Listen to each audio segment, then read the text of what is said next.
Bienvenue à la Maison Kuhn, maison historique à Merschwir depuis quelques décennies, depuis quelques siècles d'ailleurs. Et voilà, ce soir on se retrouve pour vous présenter un peu cette maison historique et pour définir un peu la nouvelle gamme Kuhn à travers son habillage, à travers son identité. Et voilà. Donc ici, on est au cœur d'Amerschwir. Voilà, le René Kuhn, qui était l'ancien propriétaire de ce domaine de 14 hectares, a œuvré à travers plusieurs décennies, voire siècles, parce que l'histoire remonte à 1675. Tenez-vous bien, 1675, ça date pas d'hier. Hein. Donc voilà, une date à retenir, parce que tout le parcours qu'on va faire en enfer, c'est le nom des caves, vont témoigner de ce chiffre mythique. Alors le plus simple, c'est qu'on descende directement à la cave. Et ici, descendre quelques marches, on atteint des hauteurs.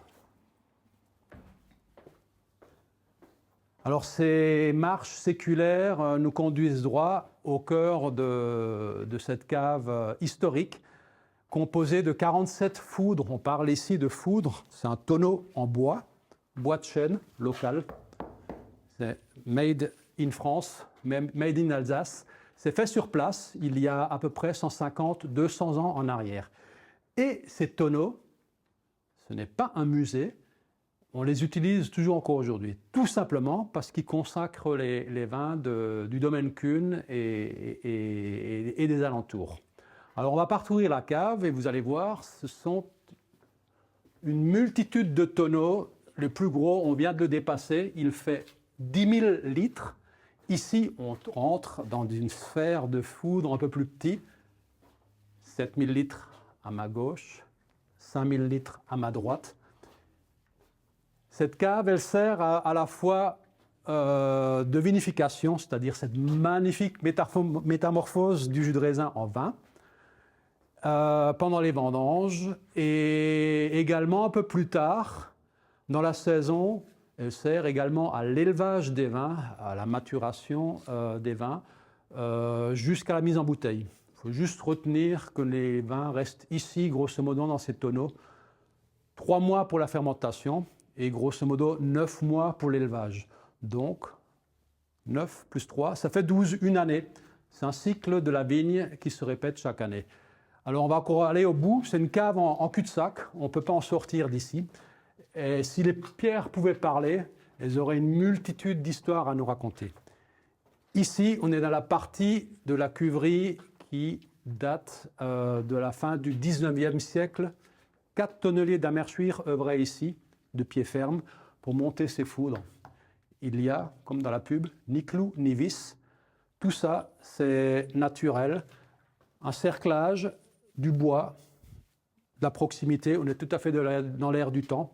Même si si ce contenant peut paraître un peu désuet aux yeux de certains, ou voilà, on ne jure que par la modernité, l'inox, la propreté à outrance. Ici, bien sûr, s'il n'y avait pas une vocation à faire des vins de qualité, s'il n'y avait pas la consécration de la qualité dans ces foudres, ça fait longtemps qu'on les aurait réformés, mais le bois vraiment confirme la qualité pendant ces 12 mois d'élevage et de vinification. Alors, voilà. J'ai quand même une petite question. Pourquoi les caves de l'enfer? L'enfer, on n'y est pas encore tout à fait. Ici, on est au purgatoire. C'est-à-dire, il se passait beaucoup de choses à travers ces 3-4 siècles d'histoire. Rappelez-vous, 1675, ça nous ramène quelques siècles en arrière. Et un peu plus bas, là où on va descendre dans quelques instants, se sont passés pas mal d'événements. Et des événements pas forcément très heureux. Et là, on va replonger à la fin, au cœur de la Deuxième Guerre mondiale, en fait. Décembre 1944, ici même, dans ces lieux. On va y descendre. La fameuse cave de l'enfer. Cette cave a servi d'abri à une grosse partie de la population d'Amerschwir, parce que pris d'assaut entre les griffes de l'ennemi, comme on peut dire à l'époque. Et Amerschwir était un bastion de résistance et a été totalement bombardé au même titre que Katzenthal, Sigolsheim, toutes ces communes voisines. Et entre le 7 décembre et le 26 décembre, à Saint-Étienne, ici même, s'abritait donc une grosse partie de la population d'Amerschwir et également des tableaux de l'église Saint-Martin qui ont été mis d'urgence ici à l'abri des bombardements. Le village a été détruit à 90%. Seul subsistait ce qui se trouvait sous le niveau du sol, à savoir les caves. On est à combien de profondeur là? On n'est pas très profond, on est à 8-9 mètres de profondeur, mais suffisamment blotti pour être protégé de ces bombardements. C'était la cave principale qui abritait donc de 100 à 120 personnes. Il y en avait d'autres, notamment proches de l'église, des caves plus petites. Mais combien de temps alors? Pendant 3 semaines à 1 mois. Voilà. Ça, c'était vraiment sous quand ça bombardait dur. Et la maison Kuhn, c'était aussi une auberge, si j'ai bien compris. Et voilà, donc c'est une des origines du nom de la cave de l'enfer, parce que les gens ont vécu vraiment un enfer pendant cette période-là, avec heureusement un happy end, on va dire, une fin qui s'est bien terminée. Les gens sont revenus vivants de cet enfer. Mais effectivement, il y avait une cave, une auberge de l'enfer, zur Hölle, la période allemande, juste derrière la cave. C'était également la place du marché où les gens se retrouvaient pour se nourrir, mais également pour partager un bon moment et boire un verre de vin. Donc voilà. Tu nous parlais d'autres événements qui ont eu lieu ici. Qu'est-ce qui s'est passé encore?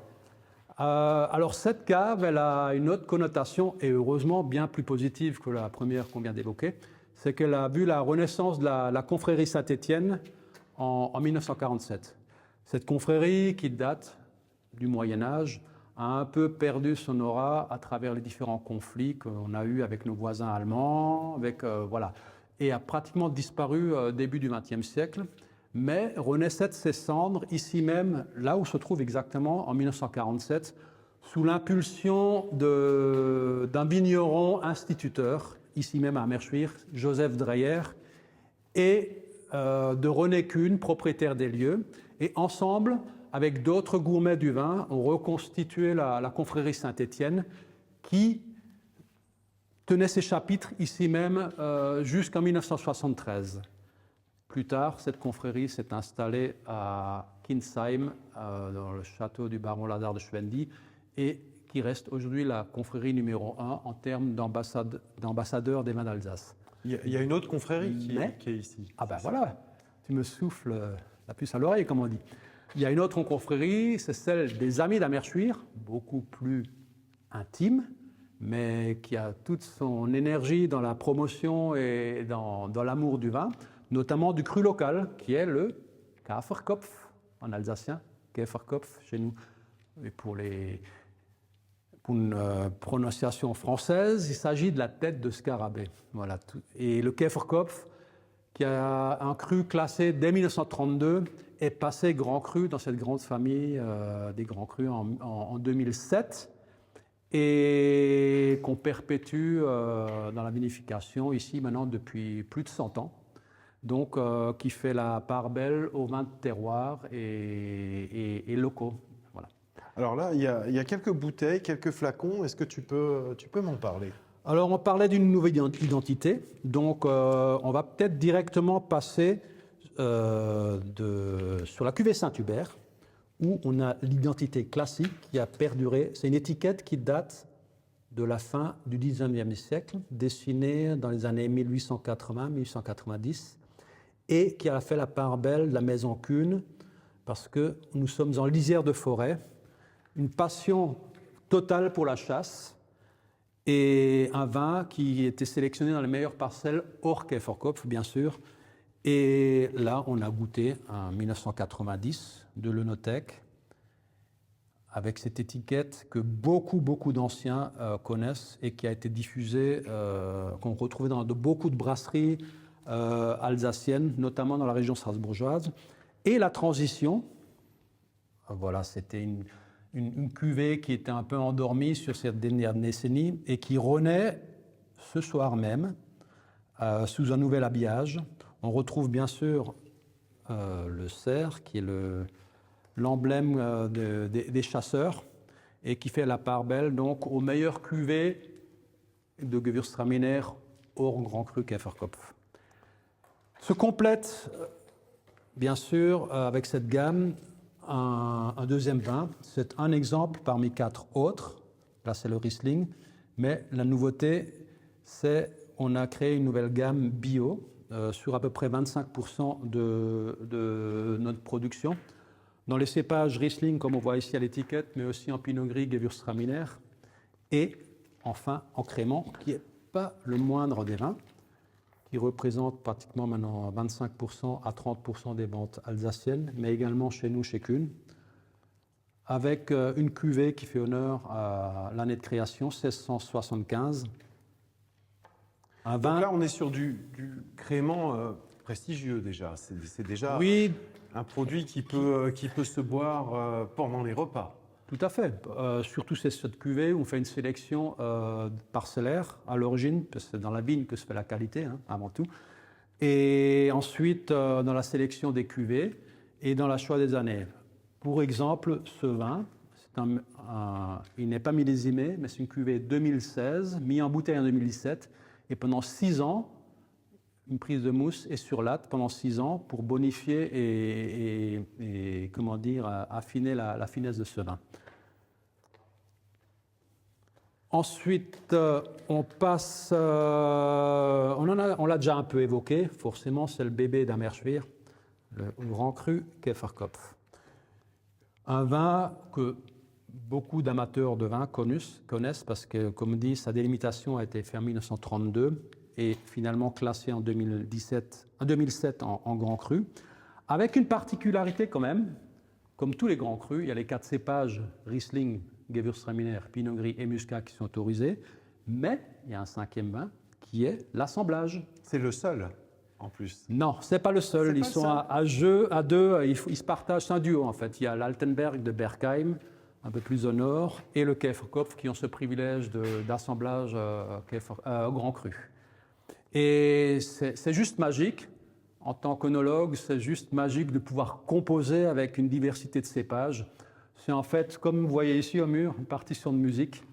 On peut doser. Il y a une note qui sonne un peu fausse, on la supprime. On l'augmente avec du Riesling, on la rebaisse avec un si bémol. Voilà, tout ça se mélange. C'est quelque part, on part dans l'univers un peu artistique et même culturel. C'est ça le vin. Très bien. Alors, cet endroit qui est un petit peu magique, il faut bien le dire, on peut venir le visiter comme ça ou comment ça se passe? Alors, il fut un temps, c'était des espaces très privés. On avait peur de communiquer des secrets de vinificateurs ou de maisons à soit des concurrents ou autres. Il fallait faire confiance. Aujourd'hui, les temps ont changé. On ne peut plus vendre de vin sans communiquer. Donc, la communication, bien sûr, passe par l'accueil. Et l'histoire. L'histoire, d'expliquer toute l'histoire, le passé. Ici, il y en a une. On a une chance inouïe d'en avoir une magnifique. Si les pierres pouvaient parler, elles nous révéleraient encore d'autres histoires qui me sont inconnues. Mais voilà, oui, on a bien sûr des visites de prévues. On travaille avec l'Office de tourisme de Kaysersberg et on définit des visites à thème. Et ici, chez nous, on a défini les parenthèses vigneronnes avec comme thématique histoire, Käferkopf, histoire à boire. Donc, on vous emmènera, je vous emmènerai à travers le vignoble, à travers le village également, pour vous expliquer l'histoire du Käferkopf et dans son architecture, dans ses douleurs, dans sa peine, mais aussi dans ses périodes de gloire. Et on finira bien sûr ici même, dans la cave de l'enfer, avec une dégustation uniquement de Grand Cru, pas uniquement de Käferkopf, mais de Grand Cru. Et sinon, la boutique qui est en haut, là on a commencé, ça c'est ouvert tout le temps ou Alors la boutique elle est ouverte tous les jours en fait de l'année pour accueillir les amateurs de vin, pour découvrir nos vins, pour faire une dégustation en haut au comptoir. Pour faire une visite de cave, il vaut mieux prendre rendez-vous parce que voilà. On n'aime pas faire les choses à moitié, donc on vous consacrera du temps à vous faire visiter ces magnifiques caves, mais pour ça, prenez rendez-vous. Mais sinon, la cave est ouverte toute l'année. Un grand merci. Et voilà, juste encore pour vous présenter ces petits bébés, là, dans ces petits tonneaux. On parle ici de barriques.